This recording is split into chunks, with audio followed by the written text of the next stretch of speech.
পবিত্র ঈদুল আজহা উপলক্ষে ভ্রাম্যমাণ ট্রাকে ভোজ্য তেল, চিনি ও মসুর ডাল বিক্রি করবে সরকারি সংস্থা ট্রেডিং কর্পোরেশন অফ বাংলাদেশ। টিসিবির ফ্যামিলি কার্ডধারী ছাড়াই যে কোনো ভোক্তা ট্রাক থেকে এই পণ্য কিনতে পারবে। তবে কার্ডধারীদের চেয়ে সাধারণ ভোক্তাদের জন্য দাম কিছুটা বেশি পড়বে। বৃহস্পতিবার থেকে ৩ জুন পর্যন্ত এই বিক্রয় কার্যক্রম চলবে। শুক্রবার এবং ছুটির দিনেও পণ্য বিক্রি করবে টিসিবি। সারা দেশে প্রতিদিন ৬৯০টি ভ্রাম্যমাণ ট্রাকের মাধ্যমে এসব পণ্য বিক্রি করা হবে।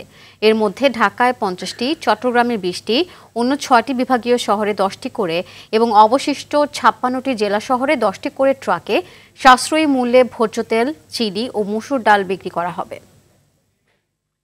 স্মার্ট ফ্যামিলি কার্ডধারীদের জন্য প্রতি মাসে নিয়মিত যে বরাদ্দ কার্যক্রম সেটা চলমান রয়েছে। সেটার মূল্যের কোনো পরিবর্তন হয়নি। তবে আমাদের যে ট্রাক সেলের মাধ্যমে যে কোনো ভোক্তা সামগ্রীর জন্য যেটা রয়েছে এটার জন্য মূল্যটি বাজারের তুলনায় সহনীয় করা হয়েছে। তবে মূল্য নির্ধারণ করা হয়েছে ১৩৫ টাকা লিটার তেল, ৮৫ টাকা কেজি চিনি, ৬০ টাকা কেজি মসুর ডাল।